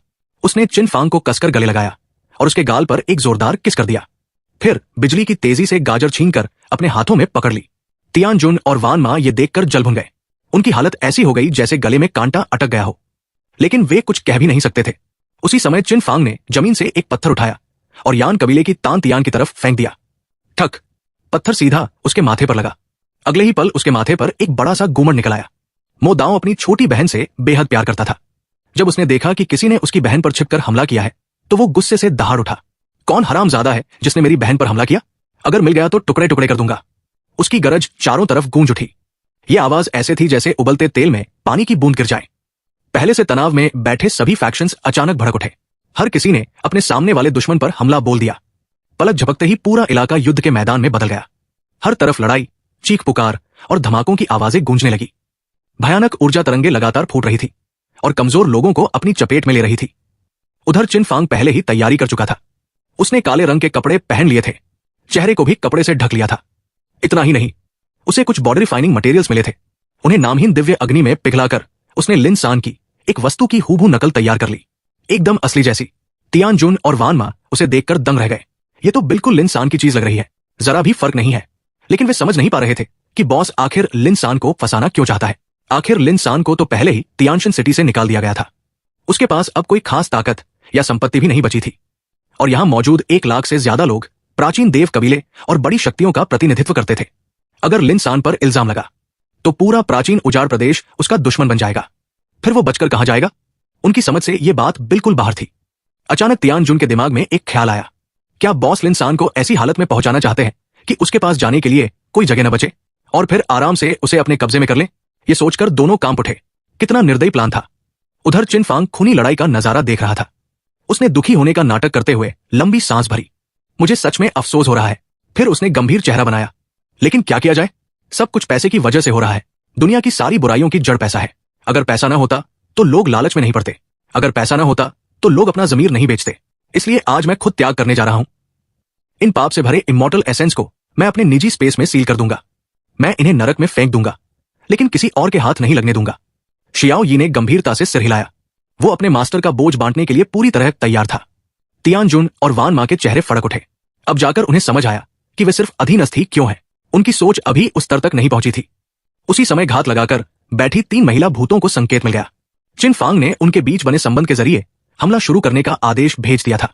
बिना एक पल गवाए उन्होंने जेड की बोतलें तोड़ दी। चटाक, बोतलें टूटते ही जहर बाहर फैल गया। लुओ थ्रॉट पियर्सिंग पॉइजन धीरे धीरे गैस के रूप में पूरे फ्रेग्रेंट कॉप्सी में फैलने लगा। ये क्या है? प्रिंसेस नानफांग चौंक गई। बोतलों के टूटने की आवाज सुनते ही उसने सावधानी से चारों तरफ देखा। असल में वो लड़ाई में शामिल ही नहीं होना चाहती थी। जैसे ही युद्ध शुरू हुआ वो तुरंत बाहर की तरफ भाग निकली। लगभग बाहर निकल ही गई थी, लेकिन अचानक उसके पूरे शरीर की ताकत गायब हो गई। पैर जवाब दे गए, घुटने मुड़ गए, वो जमीन पर गिर पड़ी। इतना ही नहीं, वो अपनी उंगलियां तक नहीं हिला पा रही थी। उसे जहर दिया जा चुका था। तांझोंग सेक्ट के बाकी शिष्य भी एक एक करके जमीन पर गिरने लगे। किसी को समझ ही नहीं आया कि हुआ क्या है। तभी आकाश में एक लड़की दिखाई दी। उसने प्राचीन शैली के वस्त्र पहने हुए थे। वो बिना किसी सहारे हवा में तैर रही थी, मानो गुरुत्वाकर्षण का उस पर कोई असर ही ना हो। यह देखकर प्रिंसेस नानफांग का दिल बैठ गया, क्योंकि सिर्फ नेसेंट सोल रियल्म या उससे ऊपर के साधक ही हवा में स्वतंत्र रूप से उड़ सकते थे। वो घबराकर उठने की कोशिश करने लगी, लेकिन शरीर पूरी तरह सुन्न हो चुका था। वो सिर्फ असहाय होकर देख सकती थी। वो प्राचीन वेशभूषा वाली लड़की धीरे धीरे नीचे उतरी। फिर उसने नानफांग के शरीर से वो रिंग निकाल ली जिसमें इमॉर्टल एसेंस रखे हुए थे। तभी नानफांग को कुछ अजीब महसूस हुआ। उस लड़की का शरीर बर्फ की तरह ठंडा था। उसके चारों तरफ भयावह आत्मिक आभा फैली हुई थी। नानफांग की आंखें डर से फैल गई। ये इंसान नहीं है, ये एक भूत है, और कोई साधारण भूत नहीं। हजारों सालों से साधना कर रही एक शक्तिशाली महिला भूत। रिंग हाथ लगते ही वो लड़की खुशी से उछल पड़ी। मास्टर बहुत खुश होंगे। इतना कहकर वो अपना इनाम लेने के लिए तेजी से चिनफांग की तरफ उड़ गई। प्रिंसेस नानफांग बुरी तरह तड़प उठी। मेरे इमॉर्टल एसेंस वापस करो, जल्दी वापस करो। उसे इस बात से कोई फर्क नहीं पड़ता था कि सामने वाला इंसान है या भूत। वो पूरी ताकत से उठकर उसके पीछे भागना चाहती थी। आखिर वे इमॉर्टल एसेंस ग्रेट जिया डायनेस्टी की आखिरी उम्मीद थे। अगर वे भी चले गए तो ग्रेट जिया अपनी सबसे बड़ी ताकत खो देगा। लेकिन चाहे वो कितनी भी कोशिश करती, उसका शरीर हिल तक नहीं रहा था। वो सिर्फ असहाय होकर चोर को दूर जाते देख सकती थी। तभी जंगल के रास्ते से एक मासूम और खुशमिजाज आवाज सुनाई दी। दरवाजा खोलो, एक अच्छा खरगोश अंदर आना चाहता है। शियाओ यी गुनगुनाता हुआ जंगल के रास्ते पर चल रहा था। क्योंकि चिनफांग इस समय लिनसान को फंसाने की तैयारी में व्यस्त था, इसलिए उसका सबसे भरोसेमंद साथी शियाओ यी अकेले घूमने निकल आया था। नानफांग उसे देखते ही कांप उठी। चिनफांग का खरगोश, अगर ये यहां था तो इसका मतलब वो राक्षस भी कहीं आसपास ही था। अगर वो फिर से उसके हाथों में पड़ गई तो उसे एक बार फिर उस आदमी को और ताकतवर बनते देखना पड़ेगा। अचानक शियाओ यी की आंखें चमक उठीं। अरे, आप तो वही शॉपिंग वाली बड़ी बहन हो। उसने तुरंत नानफांग को पहचान लिया। आखिर वही उसकी पहली ग्राहक थी, वही जिसने 10,000 टेल्स देकर चिनफांग को खरीदा था। और सबसे हैरानी की बात, उसने पैसे दिए थे लेकिन सामान लेना ही भूल गई थी। यह बात शियाओ यी को पूरे 1 साल तक याद रही थी। कितना बड़ा नुकसान था। उसी वजह से वो चिनफांग को दोबारा नया सामान बताकर बेच पाया था। शियाओ यी ने गंभीरता से सिर हिलाया। लगता है पिछली साझेदारी सफल रही थी, इसलिए मैं आपकी फिर मदद करूंगा। फिर उसने बड़ी मुश्किल से अपनी गाजर में से एक गाजर निकालकर नानफांग के मुंह में ठूंस दी। मैं बस इतनी ही मदद कर सकता हूं, दूसरों को तो गाजर भी नहीं मिलती। नानफांग का चेहरा काला पड़ गया। मुझे गाजर देकर सांत्वना क्यों दे रहे हो? वो गुस्से से फटने वाली थी। उधर दूसरी तरफ लिन शिंगर का चेहरा अचानक बदल गया।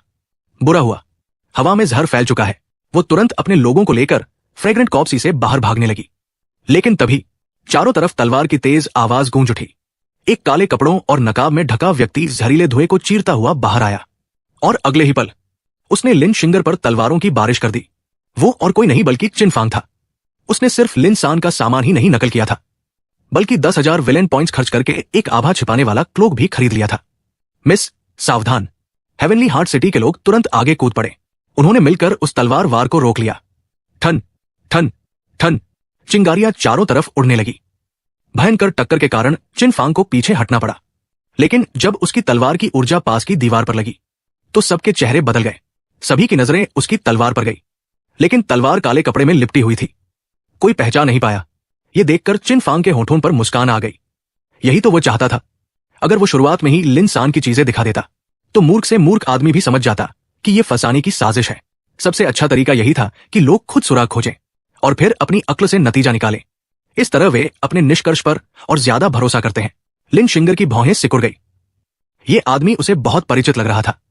प्राचीन उजाड़ प्रदेश की युवा पीढ़ी में सिर्फ 3 लोग ऐसे थे जो इतनी भयानक तलवार ऊर्जा छोड़ सकते थे। पहला, मून गॉड पैलेस का चिनफांग। दूसरा, रेनाउन स्वॉर्ड विला का यीजियान। और तीसरा, हेवनली हार्ट सिटी से निकाला गया लिन सान। अचानक सभी के चेहरे बदल गए। उन्हें याद आया कि लिन सान को भी फेरी क्रिस्टल माइन के बारे में पता था। क्या ये वही खदान है जो लिन सान ने खोजी थी? ये सोचते ही सब कुछ जुड़ने लगा। अब उन्हें समझ आया कि लिन सान ने खदान की जानकारी सबको क्यों नहीं दी। वो फेरी क्रिस्टल माइन को चारे की तरह इस्तेमाल करना चाहता था। पहले सबको यहां बुलाओ, फिर उन्हें मुफ्त में खुदाई करवाओ और आखिर में उनके सारे खजाने लूट लो। ये सोचकर सबके चेहरे पीले पड़ गए। क्या लिन सान सच में इतना निर्दयी हो सकता था? हालांकि अभी भी कोई ठोस सबूत नहीं था, लेकिन शक का बीज बोया जा चुका था। उसी समय सिस्टम की आवाज गूंजी, बधाई हो होस्ट, आपने सफलतापूर्वक स्वर्ग के चुने हुए व्यक्ति पर शक पैदा किया है। आपको 1,00,000 विलेन पॉइंट्स प्राप्त हुए हैं। यह सुनकर चिन फांग अंदर ही अंदर खिल उठा। विलेन होने का असली मजा यही है, तुम मेरे पास न होकर भी मुझे खुशी दे सकते हो। लिन सान, मैं सच में तुमसे प्यार करता हूं। तभी एक ठंडी आवाज गूंजी, दफा हो जाओ। मो दाओ हवा में छलांग लगाकर सीधे चिन फांग पर टूट पड़ा। उसकी हरी विशाल तलवार से बर्फ जैसी ठंडी अमर रोशनी निकल रही थी। क्षण भर में दोनों तलवारें टकराईं। धड़ाम, भयंकर विस्फोट हुआ। ऊर्जा की लहरें चारों तरफ फैल गई। सैकड़ों मीटर के भीतर मौजूद पेड़ जड़ से उखड़ गए। पूरा इलाका ऊर्जा के तूफान में डूब गया। लेकिन क्योंकि चिन फांग अपनी असली तलवार कला इस्तेमाल नहीं कर सकता था, वो दर्जनों मीटर दूर जा गिरा। मो दाओ को देखकर वो चिढ़ गया। ये अभी तक ठीक कैसे है? अगर वो अपनी असली तकनीकें नहीं इस्तेमाल करता तो मो दाओ के सामने कमजोर पड़ जाएगा। मो दाओ का चेहरा गुस्से से भर गया। मेरे साथ खेल रहे हो? उसे साफ महसूस हो गया था कि सामने वाला अपनी असली ताकत छिपा रहा है। लेकिन इससे पहले कि वो दोबारा हमला करता, अचानक उसका सिर भारी हथौड़े से टकराने जैसा महसूस हुआ। उसकी आंखों के सामने अंधेरा छा गया और वो जमीन पर गिर पड़ा। मो दाओ, तान तियान चीख उठी और उसकी तरफ दौड़ी, लेकिन कुछ कदम चलते ही उसका शरीर भी ढीला पड़ गया। वो भी जमीन पर गिर गई। अब उसकी उंगलियां तक नहीं हिल रही थी। वो बस जमीन पर पड़ी पड़ी चिन फांग को देख सकती थी।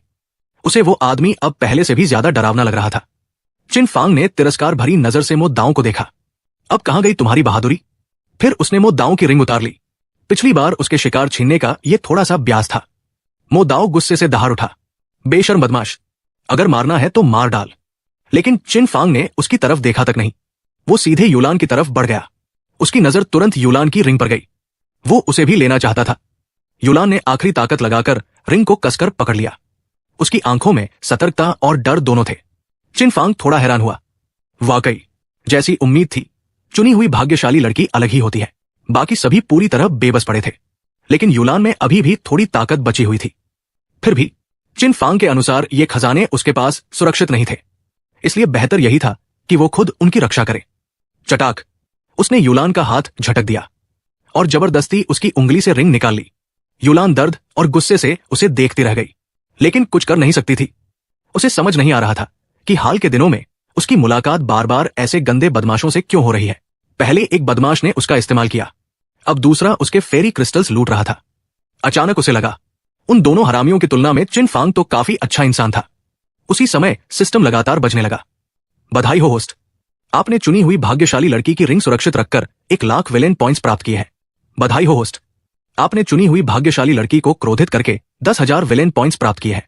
बधाई हो होस्ट, आपकी महिला भूत अनुचर ने एक रिंग लूटकर 500 विलेन पॉइंट्स अर्जित किए हैं। सिस्टम की सूचनाएं लगातार आती रहीं। चिन फांग के विलेन पॉइंट्स तेजी से बढ़ते गए। पूरे दिन की मेहनत के बाद चिन फांग और उसकी महिला भूतों की टीम ने हजारों लोगों को पूरी तरह साफ कर दिया। सूरज अब डूबने वाला था। चिन फांग ने आसमान की तरफ देखा और मुस्कुराया। अब समय आ गया है कि वो गंदा और दुष्ट लिन सान मंच से उतरे और धर्मात्मा चिन फांग मंच पर आए। उसी समय एक मासूम लेकिन न्याय से भरी आवाज गूंज उठी।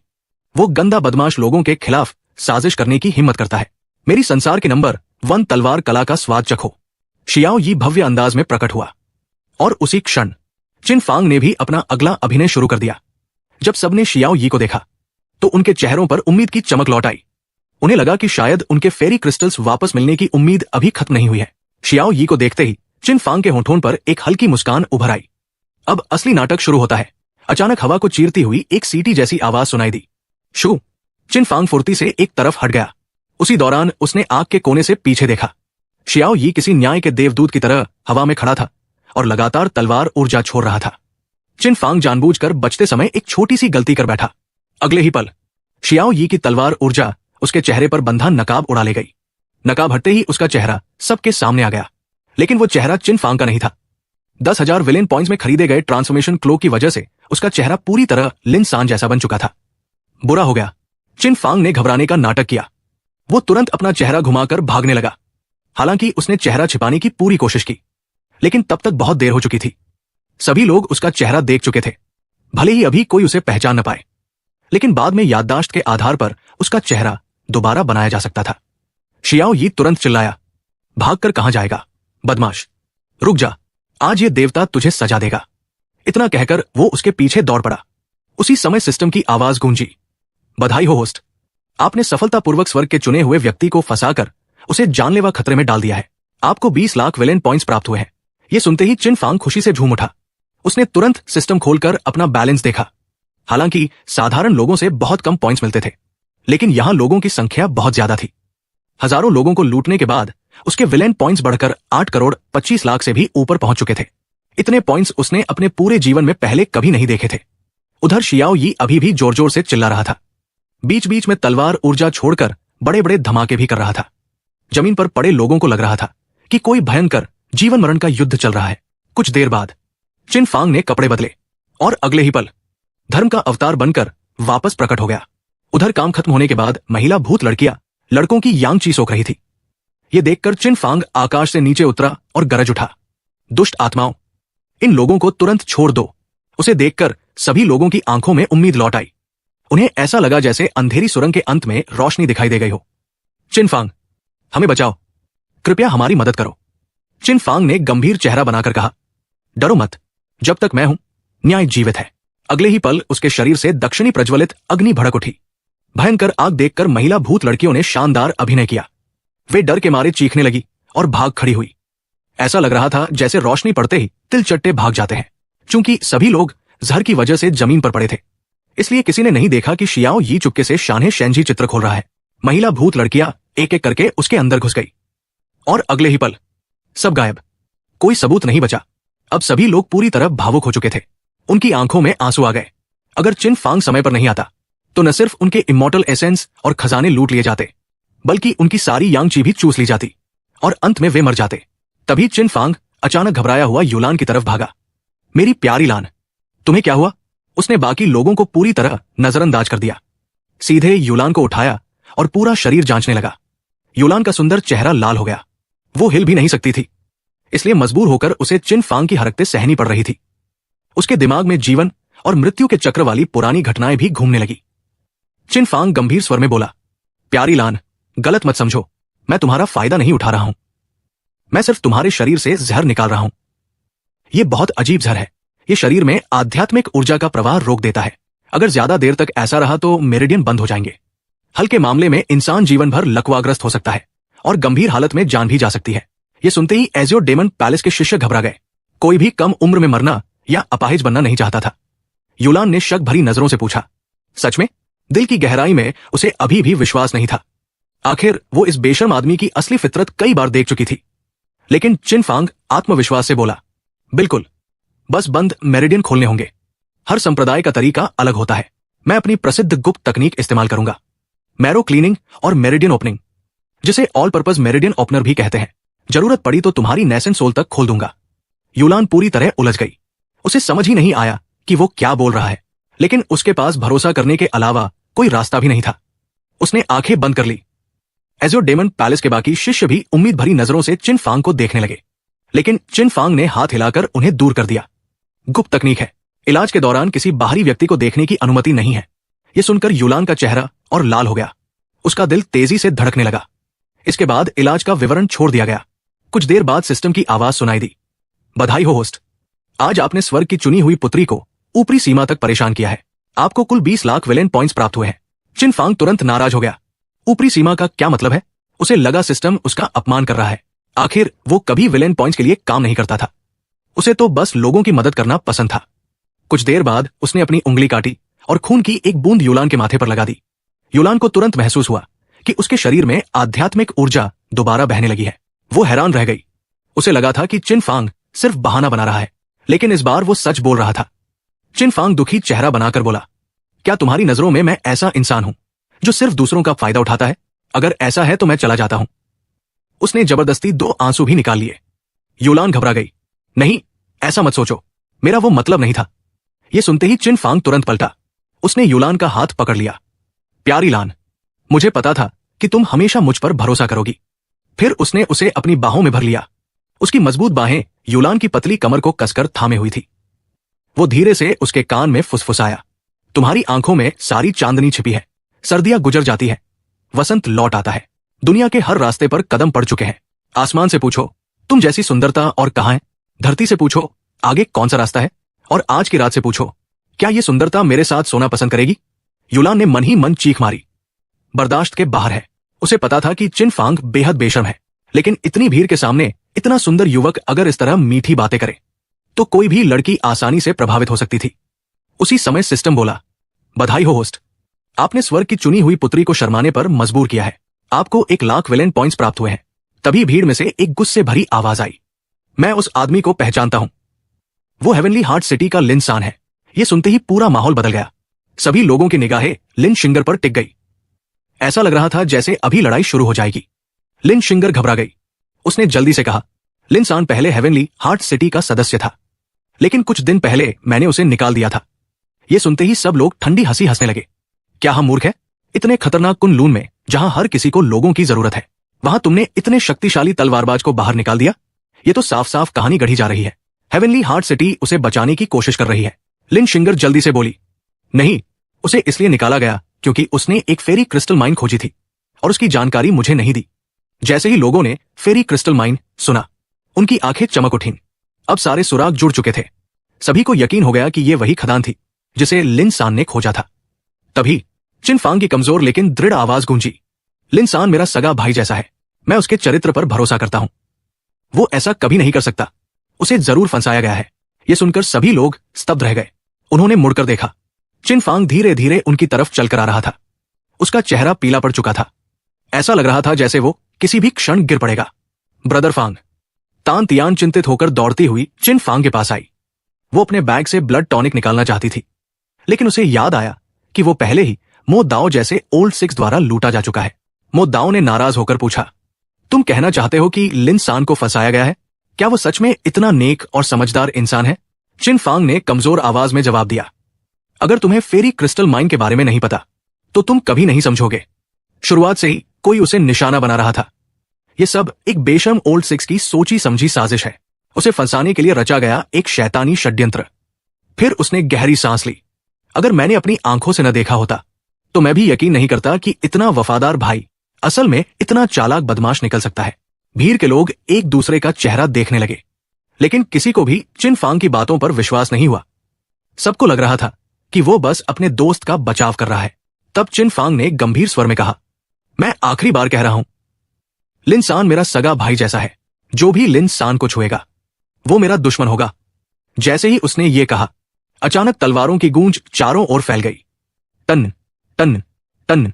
मौजूद सभी लोगों की तलवारें हल्का हल्का कांपने लगी, मानो किसी अदृश्य शक्ति ने उन्हें खींच लिया हो। ऐसा लग रहा था कि वे किसी भी क्षण म्यान से बाहर निकल जाएंगी। सभी लोग स्तब्ध रह गए। उनकी नजरें चिन फांग पर टिक गई। सब जानते थे कि उसकी नींव नष्ट हो चुकी है, लेकिन फिर भी इतना खून बहने और इतनी कमजोरी के बावजूद वो ऐसी भयानक शक्ति छोड़ पा रहा था। यह दृश्य देखकर हर कोई हिल गया। उन्हें एहसास हुआ कि प्राचीन युग का नंबर 1 योद्धा आखिर क्यों कहलाता था। भले ही उसकी नींव टूट चुकी हो, लेकिन जब तक वो नेसेंट सोल या हेवनली सेक्स स्तर तक पहुंचता रहेगा, तब तक उसके सामने कोई नहीं टिक सकता। लिन शिंगर ने ठंडी आवाज में पूछा, अगर साबित हो जाए कि ये सब लिन सान ने किया है, तब क्या होगा? चिन फांग ने तान तियान का सहारा छोड़ दिया। वो लड़खड़ाते हुए आगे बढ़ा और लिन शिंगर के सामने खड़ा हो गया। फिर उसने अपनी छाती पर हाथ मारा। एक दिन भाई तो जिंदगी भर भाई। अगर ये सच में लिन सान का काम निकला तो हिसाब मुझसे लेना। जिसे शिकायत हो वो मेरे पास आए, मैं सारी जिम्मेदारी लूंगा। उसकी बात सुनकर पूरा मैदान शांत हो गया। कुछ साधारण शब्द, लेकिन उन्होंने सबके दिल हिला दिए। एक आदमी जो अपने दोस्त के लिए खून बहाने को तैयार था, अपने दोस्त के लिए जान जोखिम में डालने को तैयार था। ऐसी दोस्ती हर किसी को प्रभावित कर गई। उस पल सबके दिलों में चिन फांग की छवि और ऊंची हो गई। कई लोगों को लिन सान से ईर्ष्या होने लगी। किस्मत वाला है जिसे ऐसा भाई मिला। उधर चिन फांग पूरी ईमानदारी और गर्व से खड़ा था। उसे देखकर कोई भी उसे उस चालाक विलेन से जोड़ नहीं सकता था जिसने ये सब रचा था। इतने वफादार और धर्मपरायण इंसान को देखकर कौन कहेगा कि वही असली अपराधी है? उसी समय सिस्टम की आवाज गूंजी, बधाई हो होस्ट, आपको 2 इमॉर्टल स्लेव वोट प्राप्त हुए हैं। सिस्टम इम्प्रिंट सक्रिय। चिन फांग की आंखें चमक उठीं। इसका मतलब था कि अब वो 2 और डिसाइपल भर्ती कर सकता था। उधर बाकी लोग अब लिन सान की चर्चा छोड़ चुके थे। सभी चिन फांग के आसपास इकट्ठा हो गए। हर कोई उसे आराम करने की सलाह दे रहा था। कुछ लोग तो ये भी कह रहे थे, अगर भविष्य में किसी मदद की जरूरत हो, बस एक शब्द कहना, हम जान लगाकर मदद करेंगे। लेकिन चिन फांग ने सिर हिला दिया। मैंने ये सब किसी एहसान के बदले नहीं किया। मैं किसी पर उपकार का बोझ नहीं डालता। मैं सिर्फ वही करता हूं जो मेरा दिल कहता है। ये सुनकर लोग और ज्यादा प्रभावित हो गए।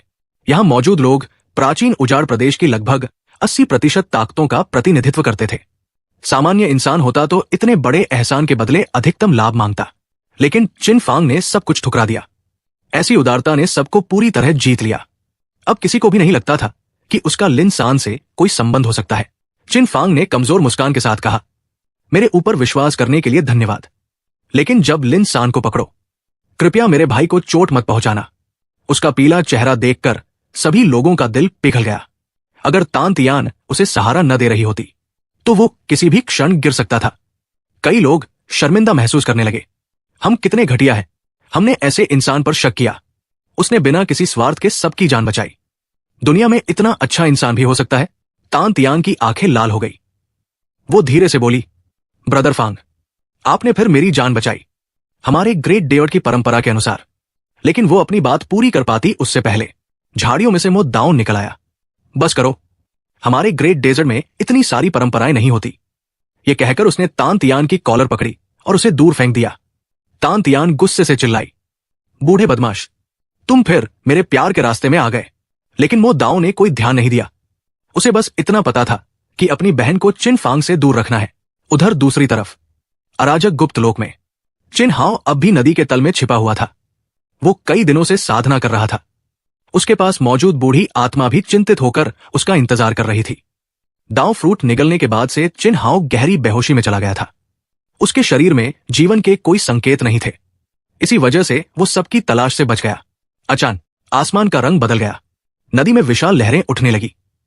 कई दिनों से बिल्कुल न हिलने वाला चिन हाओ अचानक जागने लगा। उसके शरीर से भयानक दाव आभा निकल रही थी। ये शक्ति धर्म और अधर्म दोनों से ऊपर थी, मानो ये नश्वर संसार की ही न हो। अचानक चिन हाओ ने आंखें खोल दी। उसकी आंखों में अटूट संकल्प चमक रहा था। स्वर्ग और धरती सभी चीजों को जन्म देते हैं और अंत में सब एक में लौट जाते हैं। उसी समय पूरी नदी किसी अदृश्य शक्ति से दबने लगी। वो लगातार सिकुड़ती गई और अंत में पूरी नदी एक पानी की बूंद बनकर चिन हाओ के सामने तैरने लगी। उसने उस बूंद को देखा और बुदबुदाया, मूर्ख बड़े भाई, यही वो शक्ति है जिससे मैं तुम्हें हराऊंगा। उसकी आंखों में चमकती आध्यात्मिक शक्ति मानो आसमान को भेद देना चाहती थी। उसने हाथ उठाया और उस बूंद को कसकर पकड़ लिया। अचानक लिंग ची पागलों की तरह उमड़ पड़ी। आसमान में बिजली चमकने लगी। काले बादल छा गए। भयानक ऊर्जा का तूफान सीधे आसमान तक जा पहुंचा। 1000 मीटर के दायरे में मौजूद पेड़ पौधे और चट्टानें धूल में बदल गई। जब सब शांत हुआ तो आसमान से मूसलाधार बारिश होने लगी। बूढ़ी आत्मा ने यह सब देखकर गहरी सांस ली। ये शक्ति सचमुच भयानक है। फिर उसने पूछा, छोटे हाओ, क्या तुम्हें लगता है कि तुम प्राचीन उजाड़ प्रदेश के इतिहास के सबसे शक्तिशाली योद्धा हो? चिन हाओ ने आत्मविश्वास से आसमान की तरफ देखा। क्यों नहीं? उसके चेहरे पर सिर से लेकर पांव तक आत्मविश्वास ही आत्मविश्वास था। बूढ़ी आत्मा पूरी तरह निरुत्तर हो गई। अगर चिन हाओ का वो राक्षसी बड़ा भाई न होता तो वो ये सुनकर खुश होता, क्योंकि अटूट विश्वास ही असली ताकत होता है। उसी समय पास की 2 गुफाओं से खुश आवाजें सुनाई दी।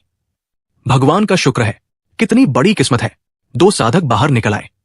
जैसे ही उन्होंने चिन हाओ को देखा, उनके चेहरों पर लालच भरी मुस्कान फैल गई। दोनों ने तलवारें निकाली और बिजली की गति से उसकी तरफ दौड़ पड़े। उनका लक्ष्य साफ था, कुन रियल्म बंद होने से पहले दाव फ्रूट छीन लेना। भयानक तलवार ऊर्जा हवा को चीरती हुई चिन हाओ की तरफ बढ़ी, लेकिन चिन हाओ हिला तक नहीं। उसके शरीर से बैंगनी बिजली फूट पड़ी। वो किसी प्राचीन दैत्य की तरह दिखाई देने लगा। ऐसा दृश्य देखकर लोगों की रूह कांप जाती। उसने बचने की कोशिश भी नहीं की, बस धीरे धीरे अपना हाथ मुट्ठी में बदल लिया। आसमान और धरती की आध्यात्मिक ऊर्जा उसकी मुट्ठी में सिमटने लगी। एक ऐसी शक्ति पैदा हुई जो मानो पूरी दुनिया को नष्ट कर सकती थी। और उसके होठों से सिर्फ एक वाक्य निकला, मूर्ख बड़े भाई।